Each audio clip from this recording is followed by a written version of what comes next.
여호수아는 모세의 뒤를 이어서 이스라엘 백성을 가나안 땅으로 이끌었습니다. 모세의 나이 120세가 되던 때 당시 비교적 젊은 나이였던 그때에 여호수아가 지도자가 되었습니다. 그 당시에 그의 동료였던 갈렙의 나이가 85세 정도 이렇게 가까이 됐을 것입니다. 가까이 됐는데 아마 여호수아의 나이도 그와 비슷하게 추정할 수 있습니다. 그때에 모세의 뒤를 이어서 지도자가 되어서 그 후에 약 7년 동안의 가나안 정복 전쟁을 수행하고 또 가나안 땅을 각 지파별로 분배를 마치게 된 이후에 계속 그들의 신앙을 이끌었습니다. 그렇게 해서 그가 보낸 세월이 약 25년 정도의 세월이 지나게 됩니다. 그리고 이제 그의 나이도 이제 떠날 날이 얼마 남지 않게 돼서 이스라엘 백성의 지도자들을 불러 모으고 그들에게 유언적인 설교를 통해서 그들을 향한 간절한 당부의 말을 전하게 됩니다. 그 내용이 여호수아서 23장 그리고 24장에 기록이 되어 있습니다. 이 여호수아서 23장과 24장의 내용은 여호수아 전체의 결론이기도 하다는 것이죠.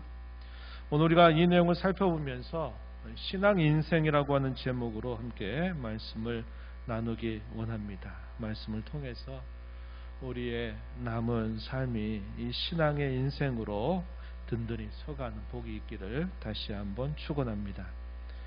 기백과 용기를 떨쳤던 여호수아도 이제 나이가 들었습니다. 본문 1절 말씀에 보면은 주위의 모든 원수들로부터 이스라엘을 쉬게 하신 지 오랜 후에 여호수아가 나이 많아 늙었다라고 합니다. 그러자 온 이스라엘 곧 장로들과 수령들, 재판장들과 관리들을 불러서 그들에게 설교를 하게 됩니다. 그 내용이 오늘 우리가 읽은 본문을 포함해서 23장 전체 또 길게는 24장까지 이어진다 볼 수 있겠습니다. 그 내용을 우리는 소위 신앙 인생이다 이렇게 부를 수 있을 것 같습니다. 먼저 그들이 함께 살아왔던 과거를 상기시켜 줍니다. 왜 과거를 그들에게 말해줄까요? 그것은 그들이 결코 그 과거를 잊어서 안 되기 때문에 그런 것입니다. 망각하지 않게 하기 위해서 여호수아는 이 과거에 있어왔던 사건들을 그들에게 상기시킵니다. 과거에 지나온 삶은 하나님께서 그들을 이끌어 오신 신앙의 여정이었습니다.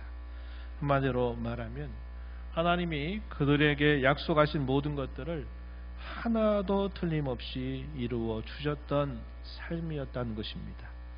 우리가 읽은 본문 3절 앞부분 4절 말씀에 이렇게 기록합니다. 너희 하나님 여호와께서 너희를 위하여 이 모든 나라에 행하신 일을 너희가 다 보았거니와. 하나님께서 행하셨던 모든 일들을 다 목격했다, 경험했다 이렇게 표현을 했습니다. 4절 말씀에서 또 이렇게 표현했습니다. 보라 내가 요단에서부터 해 지는 쪽 대까지에 남아있는 나라들과 이미 멸한 모든 나라를 너희를 위하여 제비 뽑아 너희의 지파에게 기업이 되게 하였다. 이렇게 말씀을 해줍니다. 또한 8절과 14절, 9절과 14절 말씀에서는 또 하나님께서 그들을 위해서 행하신 일들을 다 목격했고 그들이 다 알고 있는 바다 하는 사실을 또다시 이야기합니다. 9절 말씀에 보면 이는 여호와께서 강대한 나라들을 너희 앞에서 쫓아내셨으므로 오늘까지 너희에게 맞선 자가 하나도 없었느니라 이렇게 말했고요. 14절에 또 쭉 넘어가면 이렇게 표현합니다. 너희 하나님 여호와께서 너희에게 대하여 말씀하신 모든 선한 말씀이 하나도 틀리지 아니하고 다 너희에게 응하여 그 중에 하나도 어김이 없음을 너희 모든 사람은 마음과 뜻으로 아는 바다 이렇게 표현했습니다. 하나님께서 지나간 세월 동안 행하신 일들을 그들이 다 목격했고 하나님의 행하신 이 일들을 너희가 다 알고 있다. 이렇게 여호수아가 그들의 지나온 과거를 말하면서 이것을 잊지 말 것을 부탁한 것입니다. 또 한편 여호수아는 미래를 생각하라고 촉구합니다. 그 내용은 두 가지로 정리할 수 있겠는데요. 하나는 하나님의 약속을 계속 기대하라 하는 것이고, 또 하나는 경고의 귀를 기울여 경각심을 가져야 될 것을 그들에게 말합니다. 하나님께서 과거에 함께 하셔서 가나안 땅을 정복하게 하셨던 것처럼 앞으로도 각 지파에 여전히 남아있는 가나안 족속들을 쫓아내실 것이라고 말해줍니다. 우리가 읽은 본문 5절에 그렇게 표현했어요. 하나님이 앞으로도 그렇게 해주실 것이다. 5절에 보면 너희 하나님 여호와 그가 너희 앞에서 그들을 쫓아내사 너희 목전에서 그들을 떠나게 하시리니, 이렇게 표현했어요. 하나님이 과거에 그러셨던 것처럼 앞으로도 그렇게 하실 일을 기대하라는 것이죠. 10절 앞부분에서도 이렇게 표현했습니다. 너희 중 한 사람이 1000명을 쫓을 것이다. 이렇게 표현했습니다. 역시 하나님이 앞으로도 그렇게 해주실 일들을 약속으로 받고 기대하라는 것이죠. 이것은 모든 선한 말씀에 해당됩니다. 선한 말씀, 좋은 말씀에 해당되는 것이고요. 반면에 반대의 상황을 엄숙하게 경고하기도 합니다. 그 내용은 23장 12절 13절에 기록이 되어 있습니다. 우리가 눈여겨봐야 될 성경 구절이 될 텐데 한번 보시죠. 너희가 만일 돌아서서 너희 중에 남아있는 이 민족들을 가까이 하여 더불어 혼인하며 서로 왕래하면 확실히 알라 너희 하나님 여호와께서 이 민족들을 너희 목전에서 다시는 쫓아내지 아니하시리니 그들이 너희에게 올무가 되며 덫이 되며 너희의 옆구리에 채찍이 되며 너희의 눈에 가시가 되어서 너희가 마침내 너희 하나님 여호와께서 너희에게 주신 이 아름다운 땅에서 멸하리라. 이렇게 경고를 했습니다. 만약에 하나님에게서 그들이 돌아서서 이방의 민족과 화친하고 그들 민족과 혼인을 하게 된다면 하나님께서는 그들을 다시는 쫓아내지 않을 것이다 라고 말씀합니다. 그러면 그들이 이스라엘 자손들에게 어떻게 되느냐? 올무와 덫이 될 것이고 옆구리에 채찍이 되고 눈에 가시가 되어서 마침내 그 땅에서 망하게 된다. 이렇게 경고하고 있습니다. 16절 말씀에서도 반복적으로 이 표현을 또 여호수아가 했는데요. 16절에 이렇게 말합니다. 만일 너희가 너희 하나님 여호와께서 너희에게 명령하신 언약을 범하고 가서 다른 신들을 섬겨 그들에게 절하면 여호와의 진노가 너희에게 미치리니 너희에게 주신 아름다운 땅에서 너희가 속히 멸망하리라. 이렇게 표현을 했습니다.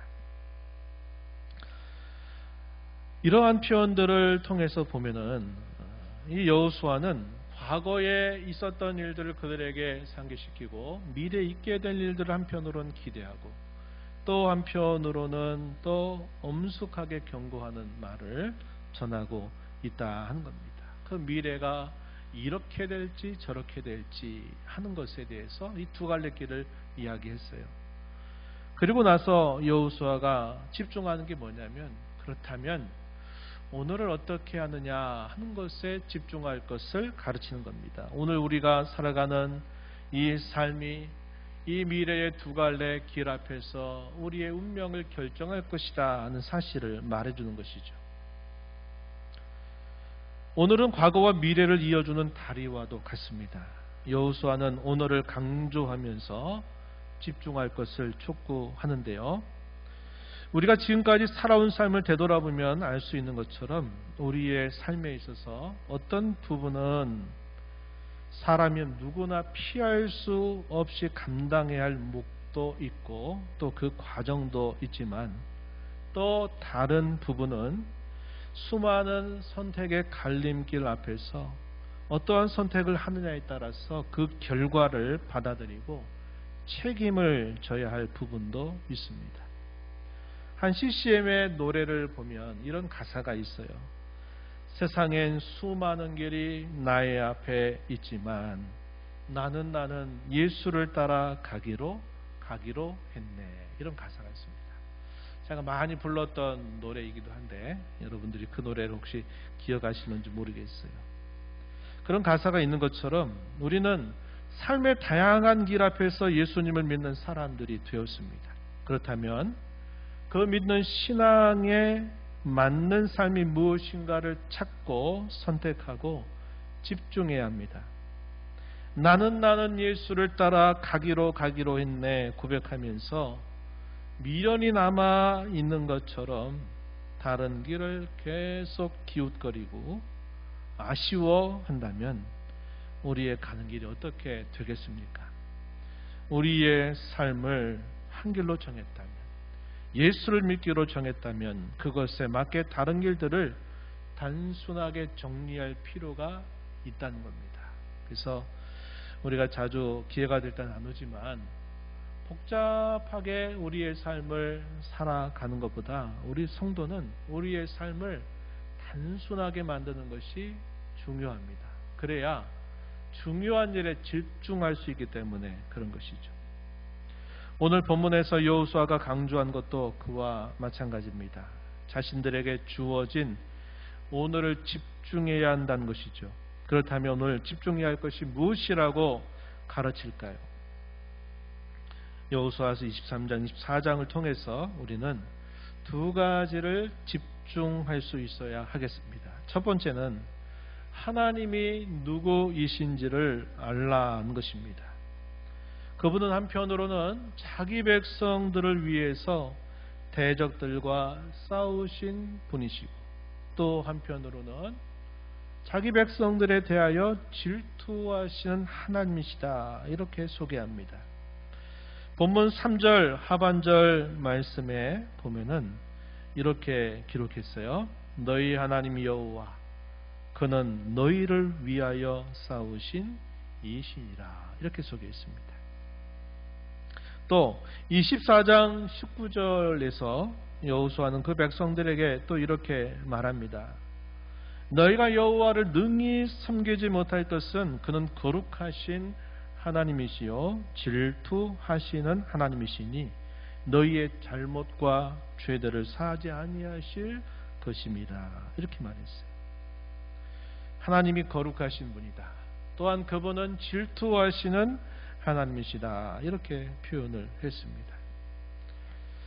여호와께서 이스라엘 백성을 위해서 싸우셨다 혹은 싸우신다라고 하는 이 사실은 그들에게 있어서는 매우 선명한 경험이었습니다.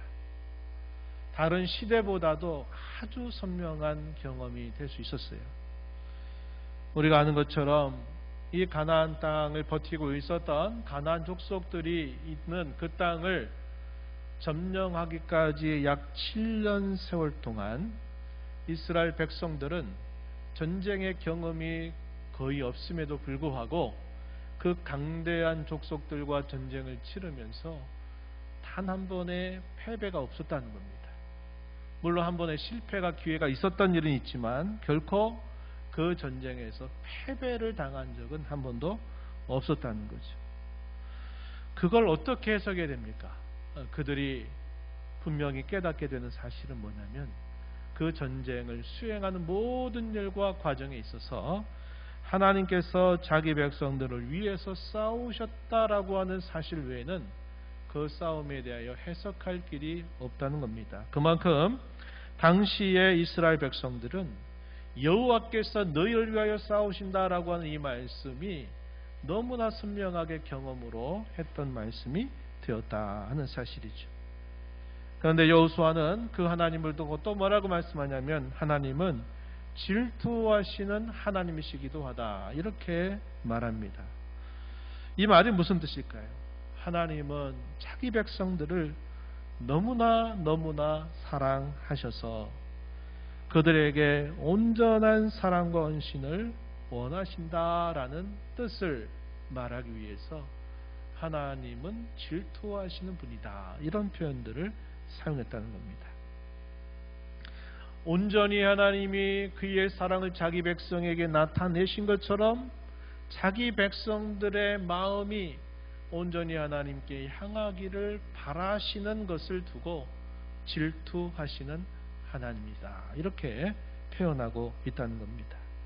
그들의 마음의 어떠한 부분이라도, 그들의 삶의 어떠한 단편이라도 하나님과 상관없고 하나님과 관련이 없는 그런 삶을 살아가는 것을 결코 원치 않는다, 그런 하나님이시다라고 표현하기 위해서 질투하시는 하나님이시다, 이렇게 표현하고 있다는 겁니다. 한편으로는 그 백성들을 위하여 싸우셔서 승리를 거두게 하시면서도 또 한편으로는 그 백성들을 너무나도 사랑하셔서 그들의 마음이 다른 것으로 향하지 않기를 간절하게 바라는 그런 하나님이시다, 그런 하나님을 알 것을 촉구하고 있어요. 두 번째는 그런 하나님을 참되게 섬기라고 말하는 것입니다. 그와 관련된 표현들을 우리가 찾아볼 수 있겠는데, 이 13장 8절 말씀에 보면은 이렇게 표현했습니다. 오직 너희 하나님 여호와께 가까이 하기를 오늘까지 행한 것 같이 하라고 하십니다. 하나님을 섬기기 위해서 먼저 그분을 가까이 하라고 가르치는 것입니다. 이 표현을 다르게 말하면 무슨 표현일까요?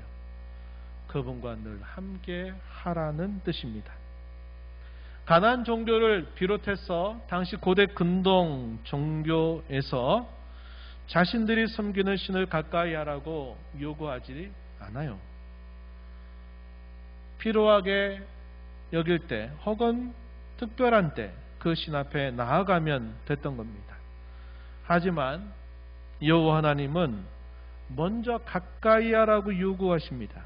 그분은 살아계신 하나님이시고 그분은 인격적인 하나님이셔서 자기 백성들과 교통하시는 분이시라는 겁니다.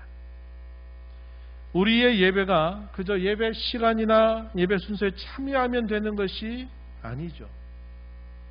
그분을 가까이 하는 것과 매우 긴밀합니다. 하나님을 가까이 하지 않고 우리가 하나님을 올바르게 예배할 수가 없는 것도 그런 것이죠.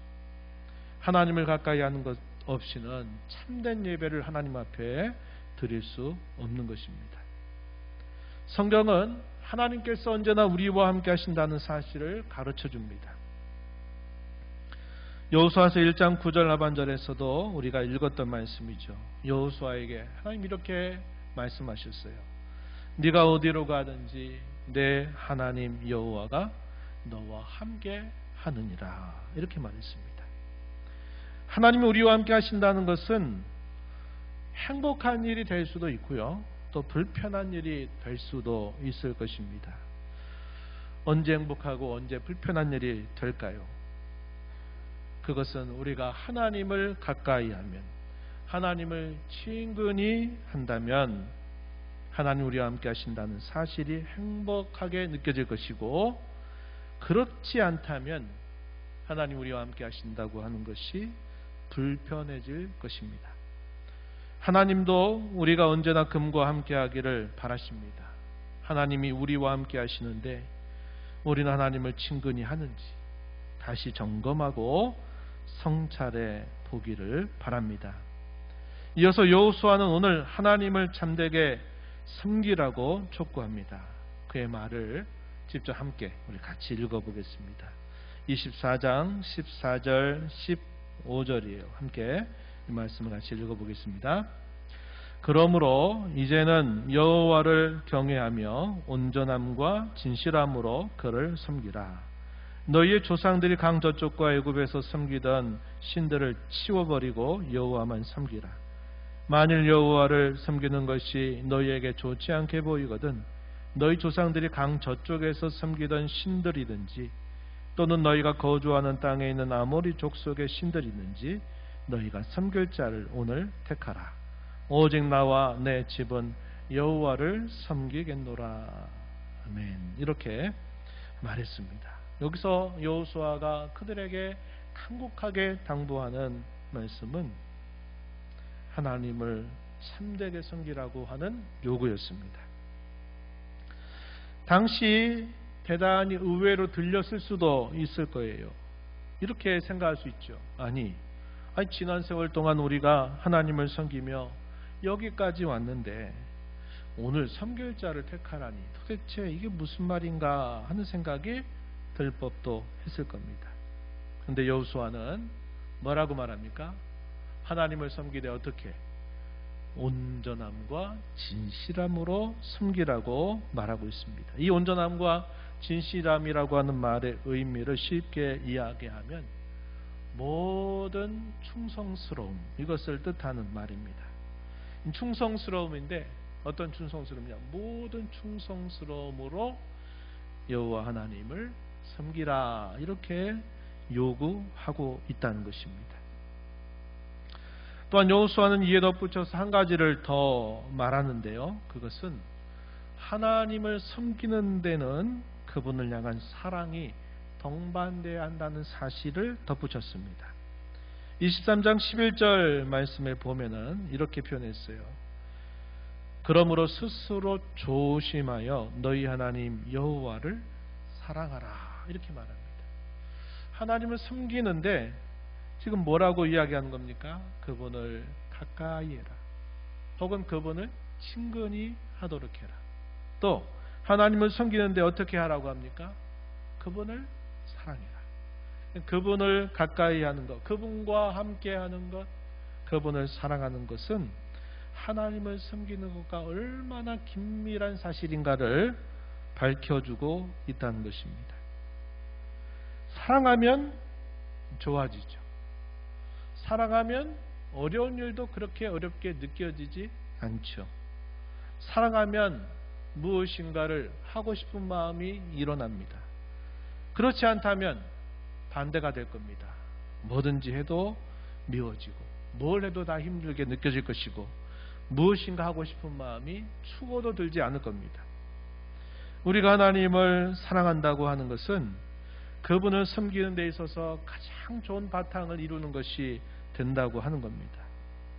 여호수아가 오늘 집중할 것을 요약하면 뭐라고 했습니까? 하나님을 알아라, 그리고 그분을 참되게 섬기라고 하는 것을 그들에게 이야기했는데, 하나님을 섬기려고 한다면 그분과 함께하는 삶, 그분을 사랑하는 삶이 반드시 동반되어야 한다 하는 겁니다. 오늘 저와 여러분이 하나님을 섬긴다 할 때도 마찬가지입니다.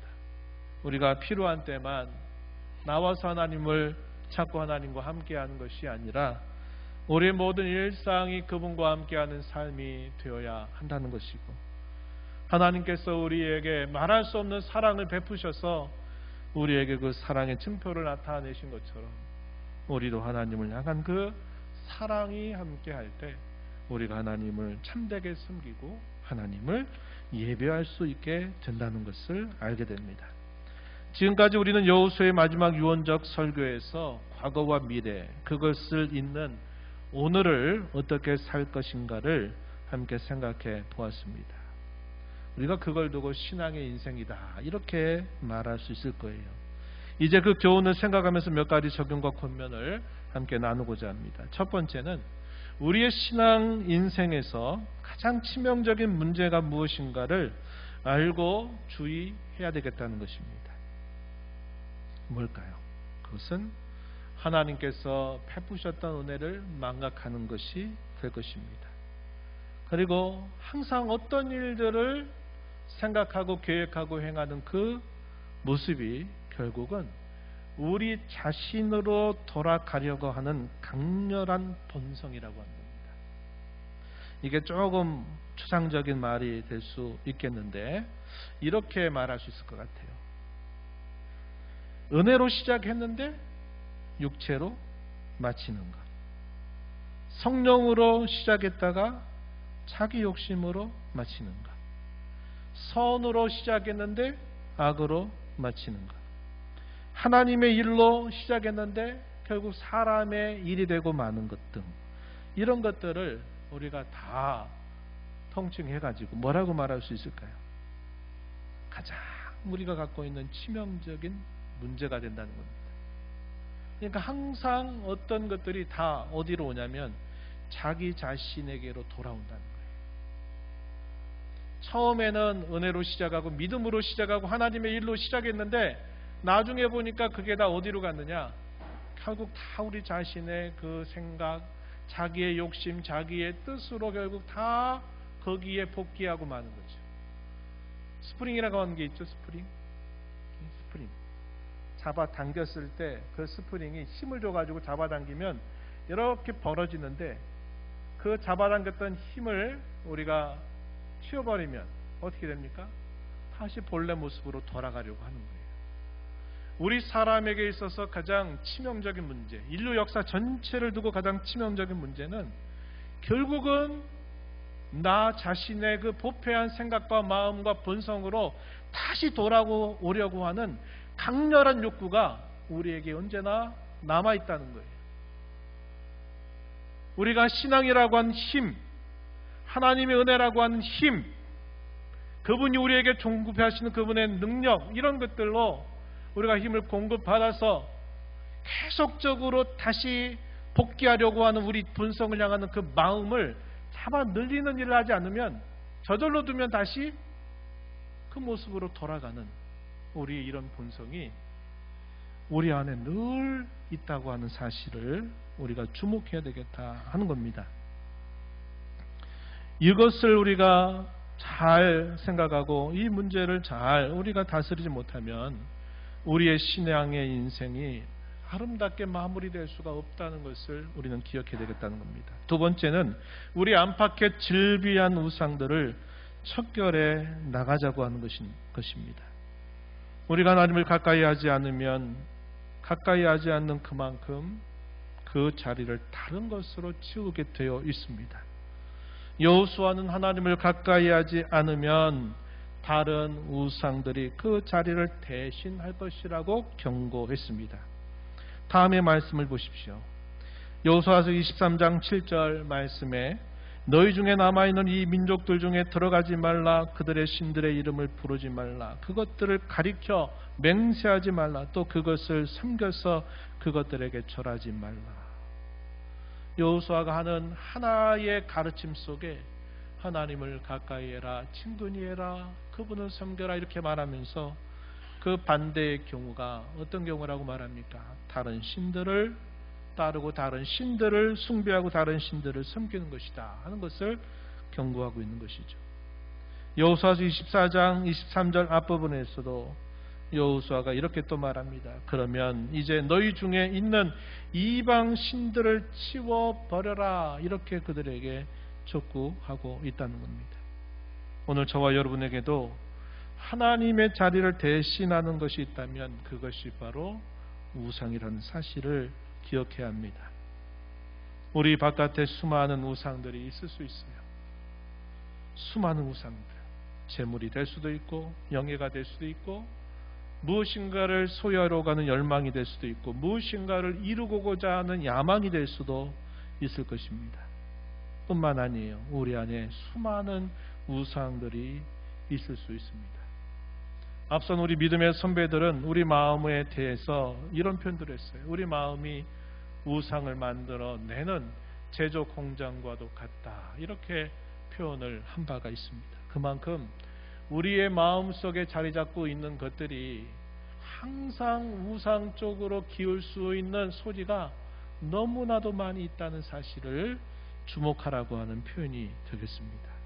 그래서 우리가 고대에는 눈에 보이는 형상으로 있었던 이 우상들이 오늘 우리가 살고 있는 이 시대 속에는 보이지 않는 형상으로 또한 우리의 마음속에 이러한 우상들이 있다는 사실들을 우리가 척결하지 않으면 우리의 신앙의 인생 역시 아름답게 마무리할 수가 없다는 것을 우리는 알게 된다는 것입니다. 마지막으로 우리의 마음을 하나님께 향하고 우리 마음을 주의 말씀으로 채우자고 하는 것입니다. 이어지는 23절 하반절 말씀, 24장 23절 하반절 말씀을 보면 너희의 마음을 이스라엘 하나님 여호와께로 향하라고 합니다. 조금 전 살펴본 것처럼 우리의 마음은 항상 우리 자신을 향하는 강렬한 본성을 가지고 있습니다. 그뿐만 아니라 우리 마음속에는 온갖 우상이 될 만한 것들이 계속 즐비한 것입니다. 우리의 마음을 하나님께 향하기 위해서 마음을 다스리고 지켜야만 합니다. 그리고 우리가 하나님을 섬기기 위해서 우리 마음에 채우도록 힘써야 될 것이 있어요. 그것이 바로 하나님의 말씀이라고 하는 것입니다. 본문 6절 말씀에서 이렇게 표현했어요. 그러므로 너희는 크게 힘써 모세 율법책에 기록된 것을 다 지켜 행하라. 그것을 떠나 우로나 좌로나 치우치지 말라. 이렇게 말했습니다. 하나님을 섬기는 구체적인 모습, 그 구체적인 섬김의 길에는 우리의 마음이 그분의 말씀으로 채워져야만 된다는 사실을 강조하고 있다는 겁니다. 하나님을 섬긴다 말하면서 그분의 말씀이 우리의 심령에 채우지 않는다면 역시 그것도 말뿐인 공허한 말이 될 수 있다는 것을 우리는 주목해야 된다고 하는 겁니다. 이 말씀은 일제기 약 25년 전 여호수아를 처음 지도자로 세워 주실 때 하나님께서 여호수아에게 주셨던 말씀이기도 합니다. 여호수아서 1장 7절 말씀에서 거의 동일한 말씀을 하나님께서 여호수아에게 들려주셨어요. 여호수아서 1장 7절에 보면 오직 강하고 극히 담대하여 나의 종 모세가 내게 명령한 이 율법을 다 지켜 행하고 우로나 좌로나 치우치지 말라. 그리하면 어디로 가든지 형통하리라. 이렇게 말씀을 하셨습니다. 하나님이 자기 백성들에게 그토록 중요하게 여기시는 바가 바로 여기에 있다는 겁니다. 하나님을 섬긴다고 하는 그 길에는 그분이 주시는 그 말씀을 항상 마음에 채우고 치우치지 않는 삶을 살아가는 것이다 하는 사실을 강조해 주고 있다는 겁니다. 우리가 지금까지 살펴본 이 말씀을 통해서 저와 여러분의 살아가는 이 신앙 인생이 오늘 말씀을 마음에 깊이 새기면서 남은 우리의 인생을 그렇게 살아가게 되는 복이 있기를 진심으로 축원합니다. 하나님 아버지, 오늘 저희들을 불러주셔서 오늘도 아버지 앞에 저희를 세우시고 또 말씀 가운데 저희에게 찾아오시는 주님의 음성을 또다시 듣게 하시니 감사합니다. 하나님 아버지, 모든 사람들이 살아가는 똑같은 인생을 그저 살아가는 삶이 아니라 저희에게 구원의 은혜를 베풀어 주셔서 신앙의 인생을 살아가도록 이끌어 주신 하나님의 은혜에 감사하면서 하나님을 깊이 알아가는 일, 하나님을 참되게 섬기는 것을 우리의 신앙 인생의 가장 중요한 것으로 다시 되새기면서 하나님을 참되게 섬기기 위해서 저에게 요구되는 것들이 무엇인가를 저희 마음에 깊이 새겨주시고 그 새겨주신 말씀을 붙들고서 살아가는 저희 모두가 되게 하여 주시옵소서. 예수님 이름으로 기도하옵나이다. 아멘.